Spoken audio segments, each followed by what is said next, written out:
Having been deaf for 40 years, I served my family like an invisible person. It wasn't until a $600 hearing aid allowed me to clearly hear my husband at a relative's baby shower smiling and introducing me to the guests. "This is our deaf and mute nanny." Years of dedication and sacrifice have only earned me this light-hearted humiliation and even more unspeakable secrets behind it. I must vent this anger today. In this family I've been drifting like a silent shadow for 40 years. Ever since that accident took my hearing, sound has completely disappeared from my world. Home, which should be a haven, feels more like a machine that needs to run constantly and never be satisfied. And I am the hardworking, speechless part. My husband Mark Thompson, my son Kevin Thompson, my widowed sister-in-law Linda Miller, and her daughter, my niece Jessica Miller. They are the entire focus of my life and the recipients of my silent devotion. Communication. It all relies on those sticky notes scattered on the refrigerator, the dining table, and the door panels. The writing on them is always concise, urgent, and full of unquestionable commands. Elena, stew beef for dinner. Elena, did you wash Kevin's jersey? Elena, Jessica wants apple pie, bake it this afternoon. Elena, the floor is dirty. The demands are always harsh and the tone is always matter of course. As if I was born to do these things, as if my value lies in satisfying their endless needs. They are used to my silence, used to my obedience, and even more used to my not hearing. This not hearing has become their best excuse for laziness, neglect, and even contempt for me. Today misfortune struck again. The pressure cooker in the kitchen, which had been used for many years, made a dull, loud noise and then exploded.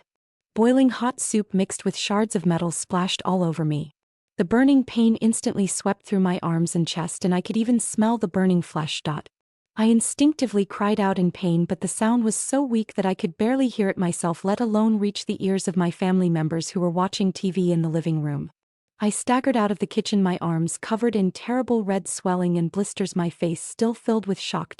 The three people in the living room, Mark, Kevin, and Linda, turned around at the sound.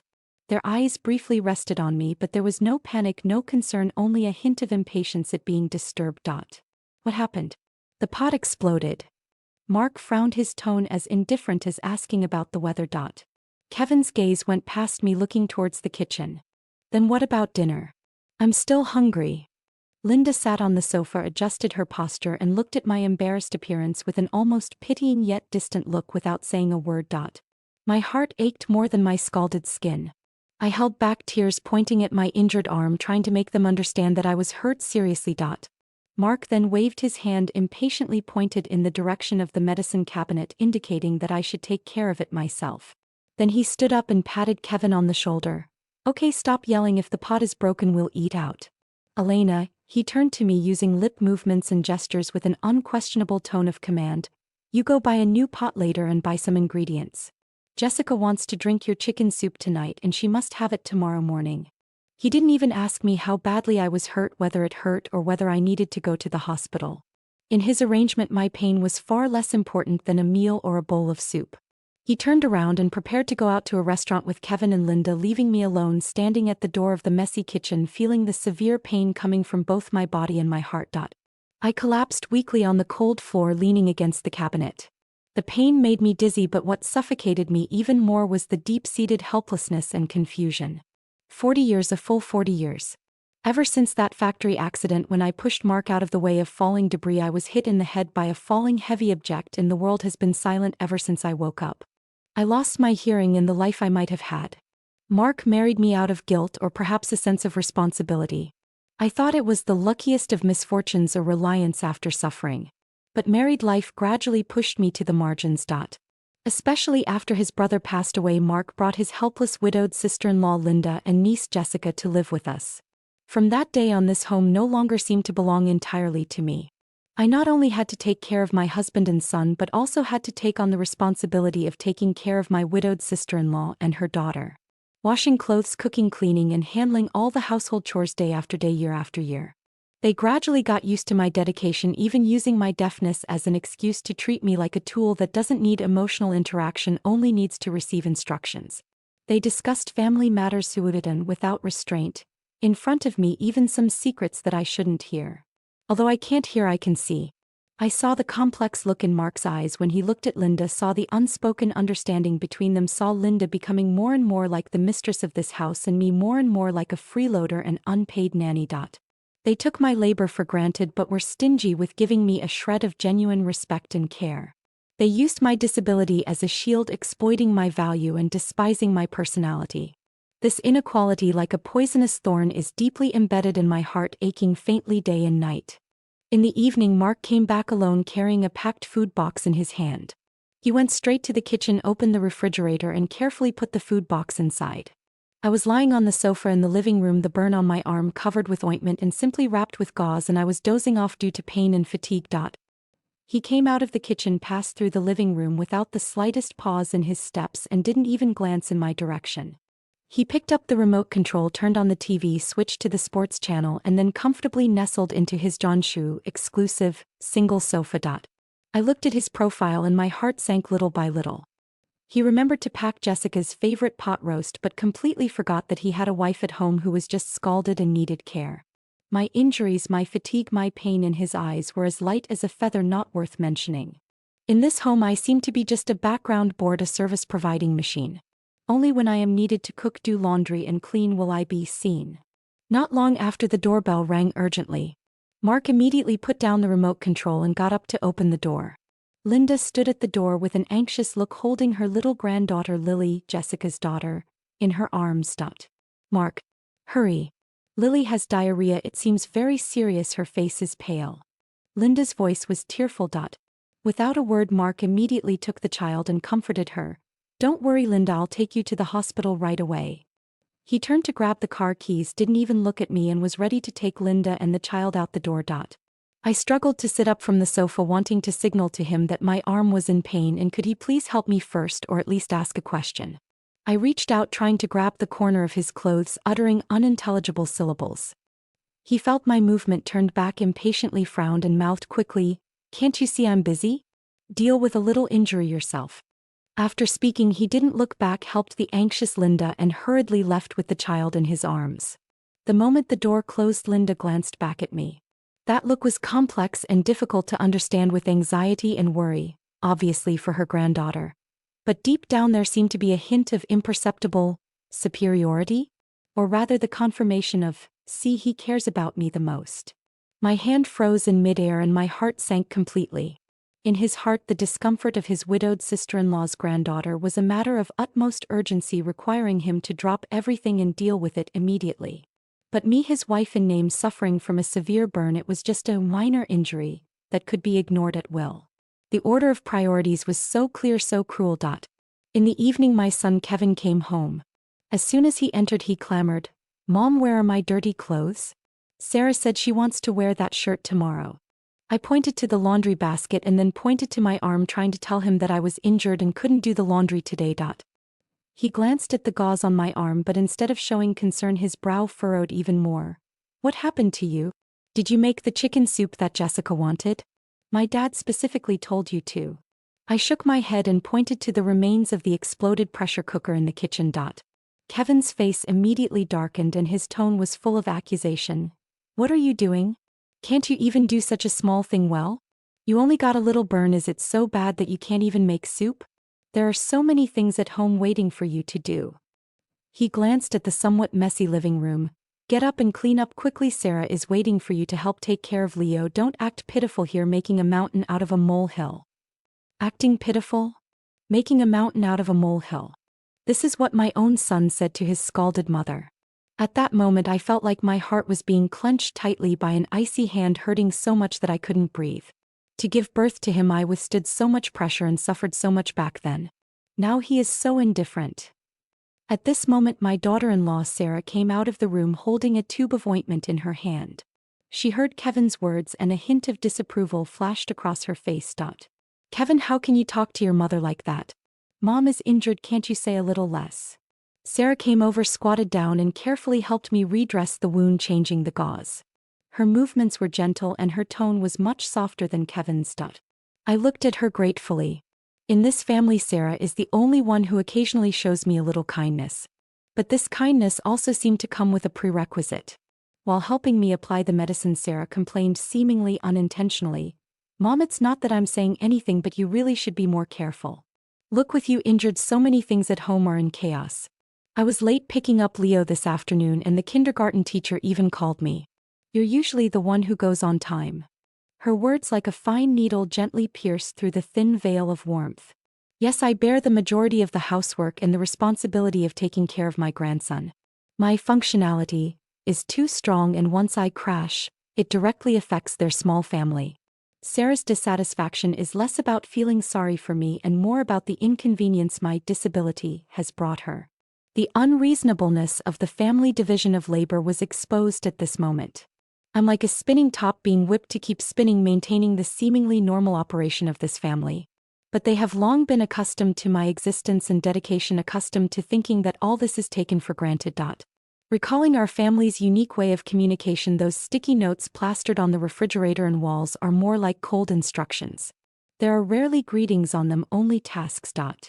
Buy milk. Pay the electricity bill. Saturday is cleaning day. Kevin wants steak. This is less of a convenience for me, a person with hearing impairment, and more of an excuse for them to avoid deeper communication with me. They can give me instructions in the easiest way possible without considering my feelings or having any equal dialogue. I am like a machine receiving orders, silently executing them. This so-called password is just another proof of my role as a tool, a disregard and trampling of my dignity. I long for communication, to be treated as an equal. But in this home, my desire, like my deaf ears, is completely ignored. Days passed by in depression and numbness. Until one day, in the corner of an old newspaper, I saw an advertisement. A company called /Hearwell Tech was promoting a new type of hearing aid with a striking slogan: free trial, no charge if it doesn't work. My heart skipped a beat. Like a stagnant pool of water, a stone was thrown in, causing ripples. Hearing aids. These 3 words were once an unattainable luxury for me. When I was younger, I had the thought. But every time I brought it up, Mark always brushed it off with reasons like it's too expensive, the effect isn't necessarily good, and you're used to it, no need to bother. My son Kevin also advised me, Mom, save some money, we still have to pay the mortgage. My widowed sister-in-law Linda even said kindly, Elena, you're fine as you are, it's quiet. They used all sorts of reasons to prevent me from seeking the possibility of restoring my hearing. Over time, even I almost gave up hope. Maybe they're right, I'm used to the silence. But at this moment, the phrase no cure, no pay was like a glimmer of light illuminating a long silent corner of my heart. I touched the small amount of money I had saved for groceries and the pocket money I had secretly put aside, and a bold idea began to sprout. Why not give it a try? What if it really works? Clutching the $600 in cash I had saved, I secretly came to the Hearwell Tech store without telling my family. I was greeted by a young woman named Chloe Evans, who had a sweet smile and was very patient. She carefully examined my ears and then took out a small hearing aid. The moment Chloe helped me put on the hearing aid and pressed the switch, my world was turned upside down. Buzz, hum, various subtle sounds absent for 40 years flooded into my ears like a tide. The sound of car engines passing by, the conversations of pedestrians on the street, the rustling of wind blowing through the leaves, even Chloe's gentle breathing. Everything was so strange yet so familiar. Tears instantly blurred my vision. I covered my mouth, my shoulders shaking violently.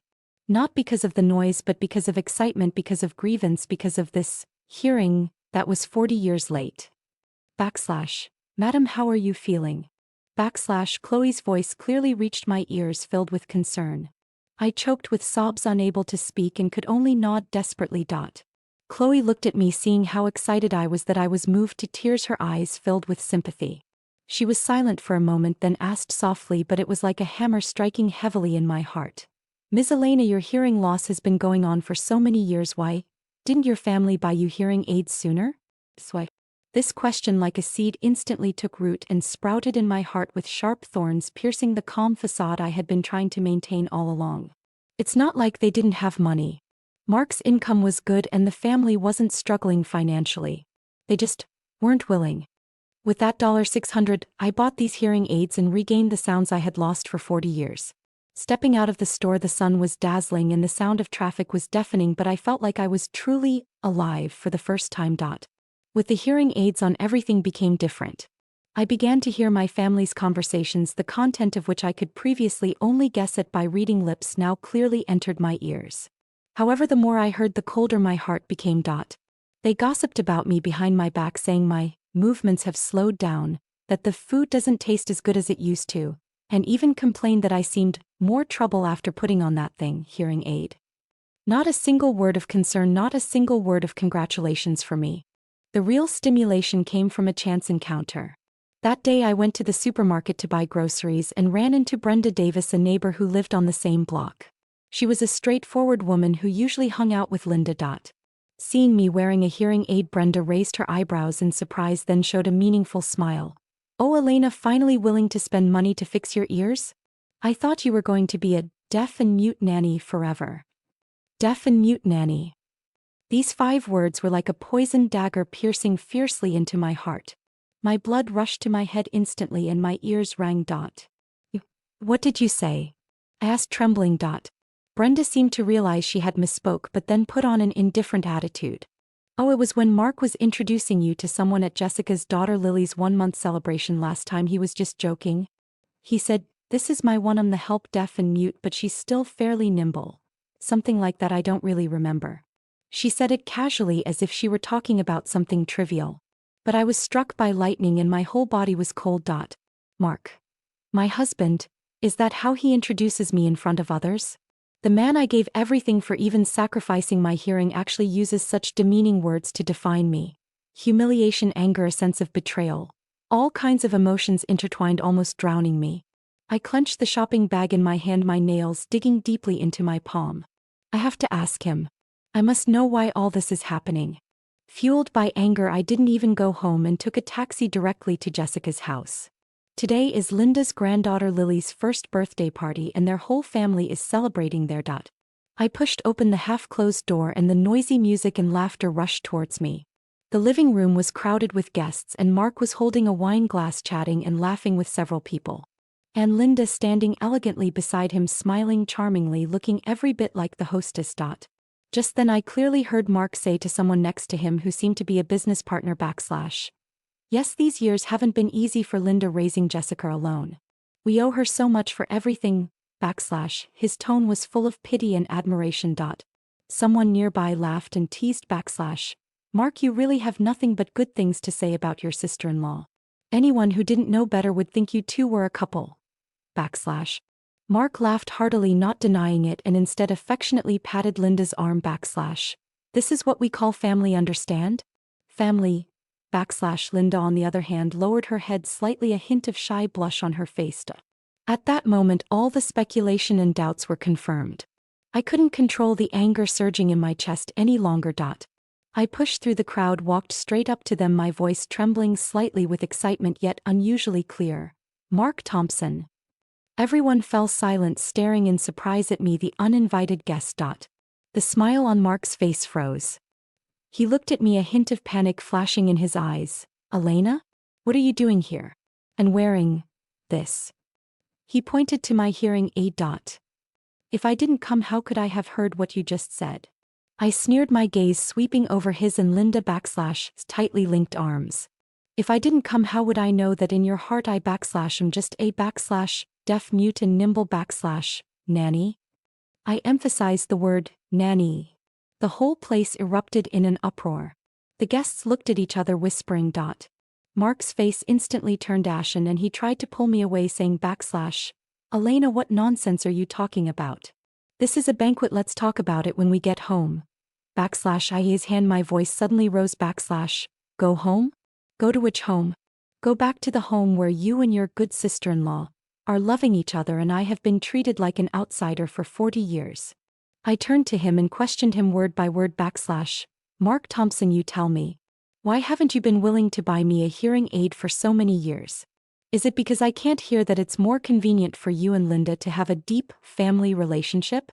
Is it because I can't hear that it's more in line with the image of the deaf and dumb nanny in your mouth?" Mark was speechless by my questions, his face turning from green to white.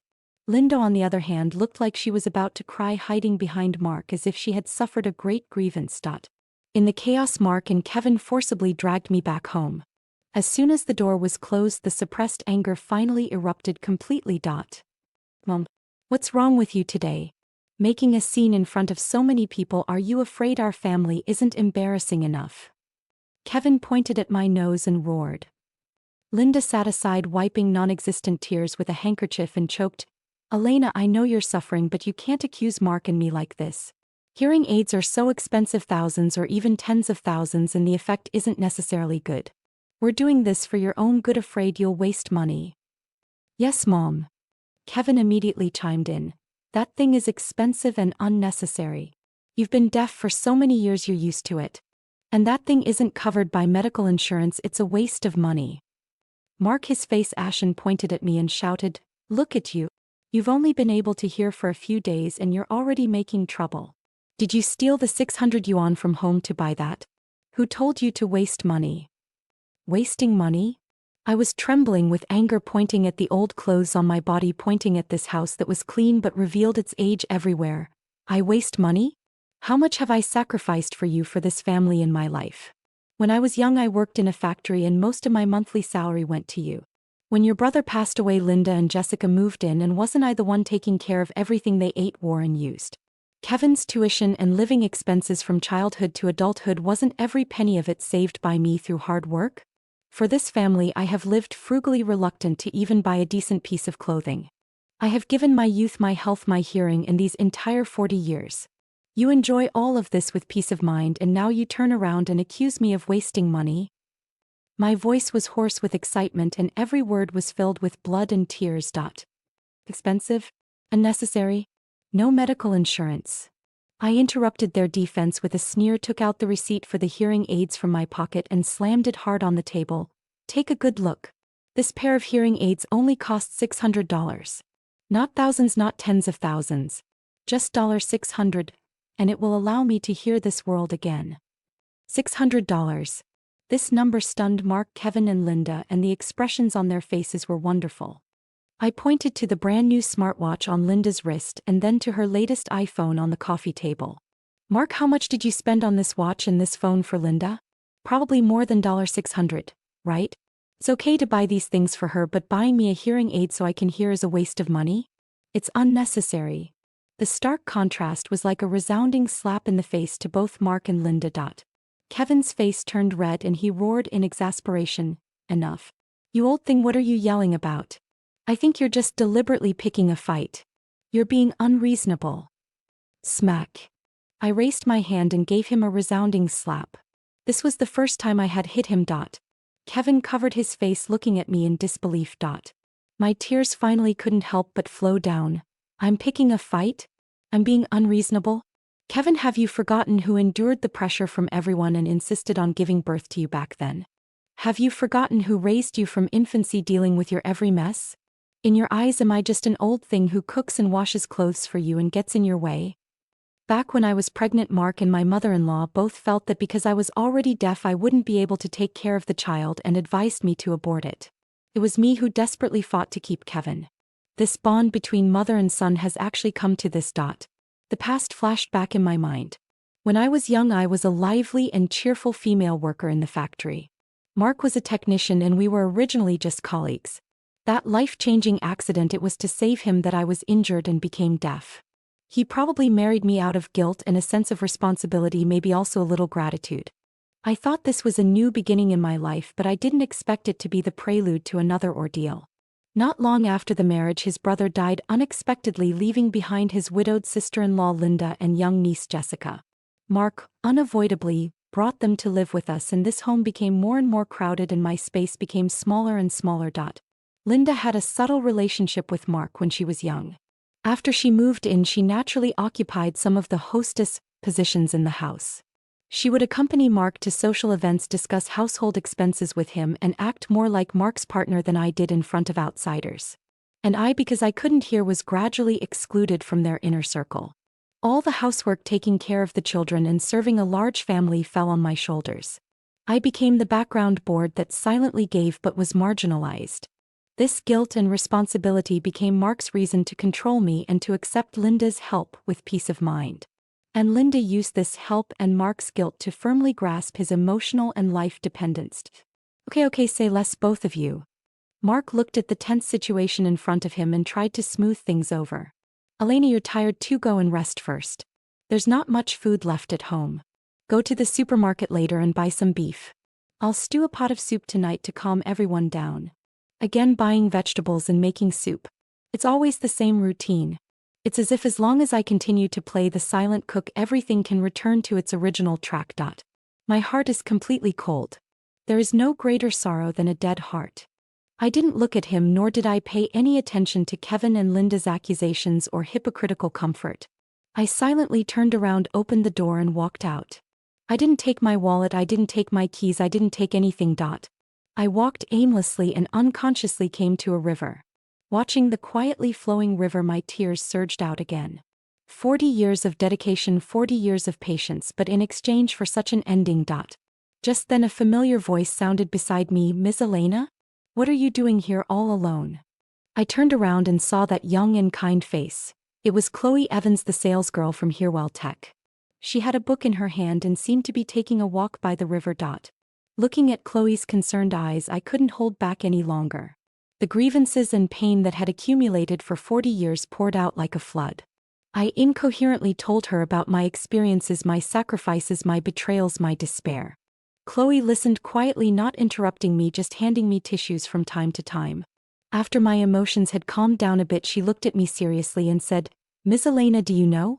According to market prices, a full-time live-in nanny responsible for 3 meals a day, all housework and also taking care of the elderly and children, earns at least several $1,000s a month. You've worked for this family for free for 40 years. Do you know how much money that is equivalent to? They are not supporting you, you are supporting their entire family. They owe you far more than just a pair of hearing aids. Her words were like a bolt of lightning cleaving through my chaotic thoughts. Yes, I had never thought about it that way. I always thought I was indebted to this family, that I was dependent on them for survival. But I never considered that my labor had value and was being severely undervalued and exploited. You have such great skills, you can make so many delicious things, why be a free babysitter for people who don't appreciate you? Chloe held my hand, her eyes sincere and firm. Our company is expanding community services and needs an experienced and caring life consultant to be responsible for customer follow-up and simple hearing aid maintenance guidance, as well as organizing activities for the elderly. Would you like to give it a try? We offer a formal contract and salary. Work? Salary? These words were so unfamiliar and tempting to me. I agreed to Chloe almost without hesitation.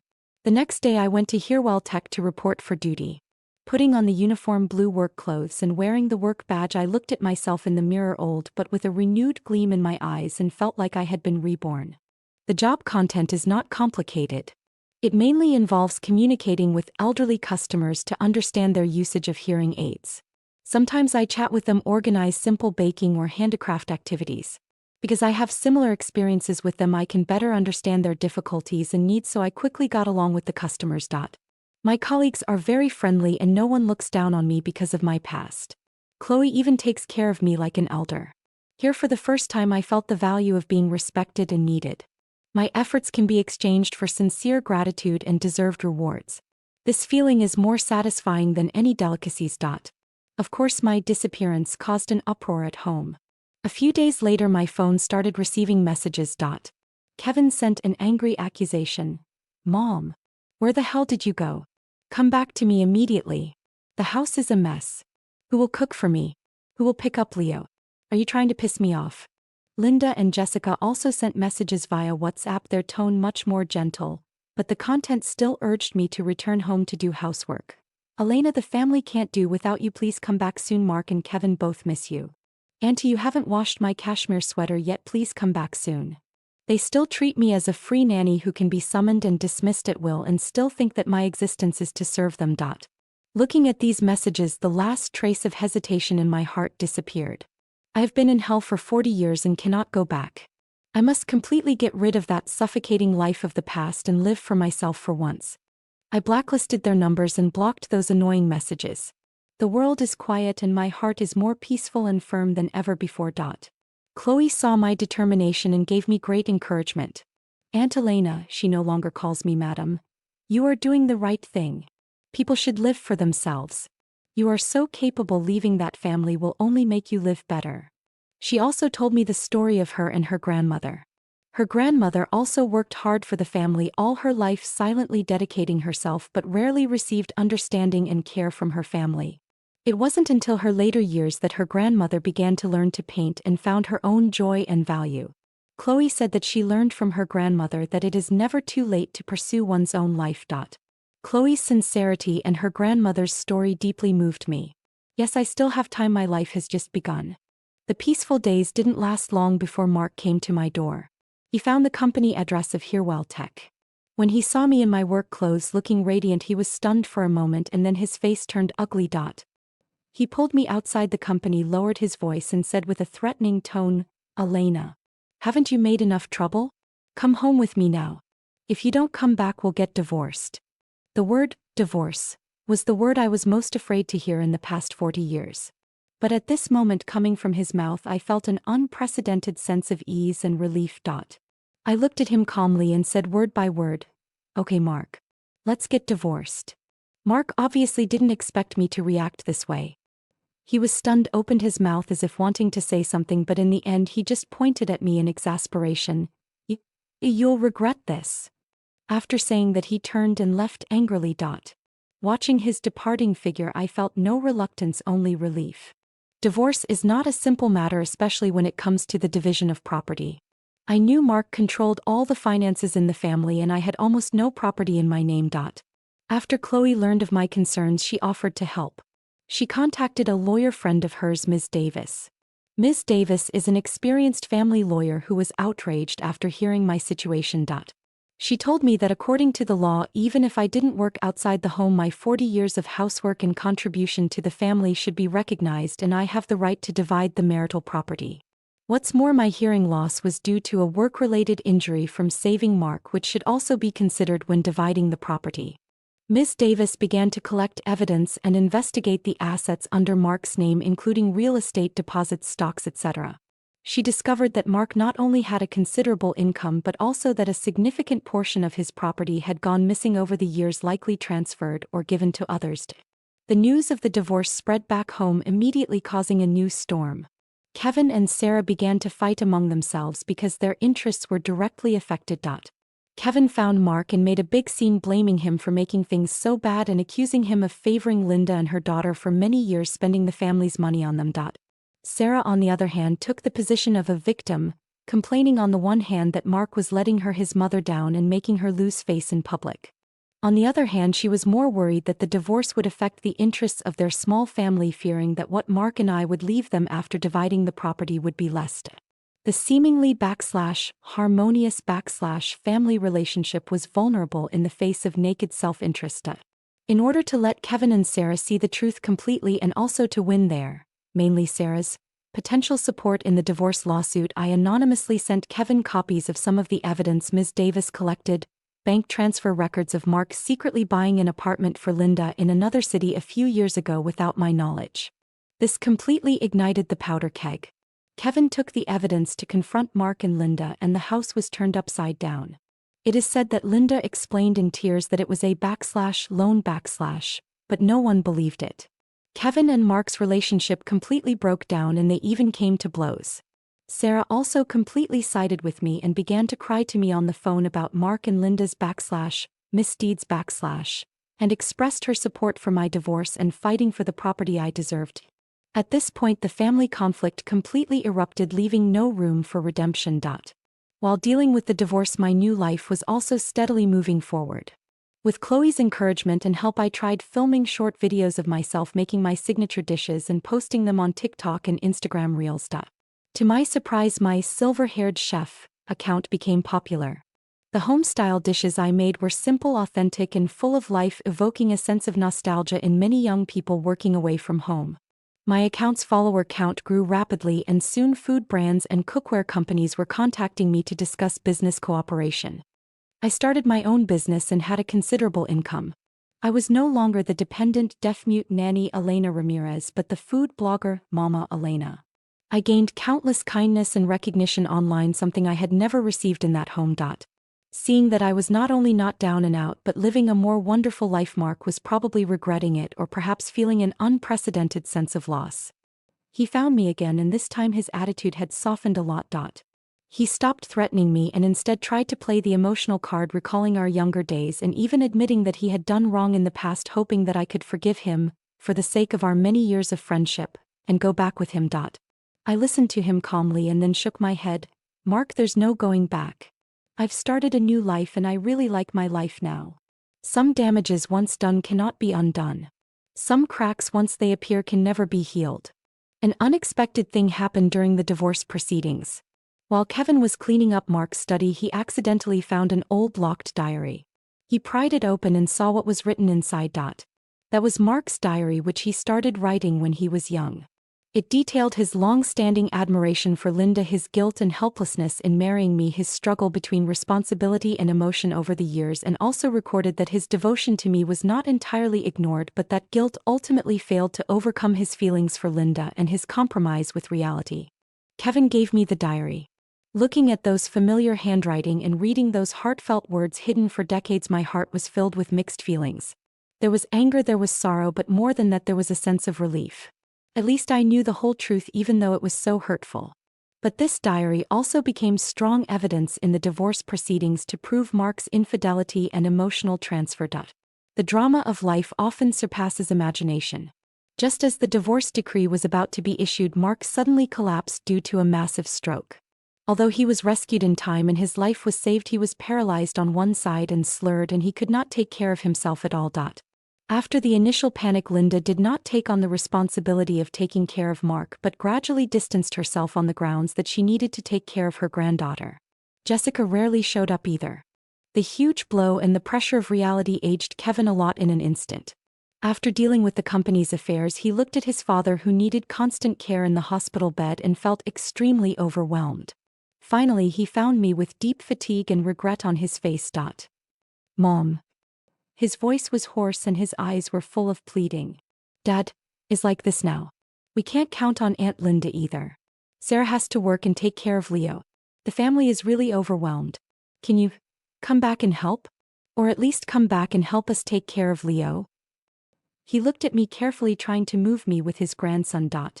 Looking at the son in front of me, who once spoke ill of me but now humbly begs me, I felt no sense of revenge, only a sense of peace after complete liberation. Kevin, I said softly, my voice gentle but firm, I'm sorry Mark is sick, but that's your responsibility. As for Leo, he's your son. You should figure out how to take care of him yourself. I have my own life and work now, and I won't go back. I refused him. Not because of hate, but because I finally understood that my life should be controlled by myself. I am no longer anyone's appendage, no longer anyone's nanny. I am me, Elena Ramirez, Mama Elena. I left the hospital and the sun was shining brightly outside. I took a deep breath, feeling the taste of freedom in the air.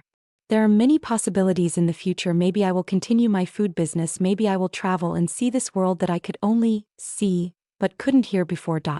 In any case, that heavy door called the past has been closed by my own hand. And ahead is my own brand new life.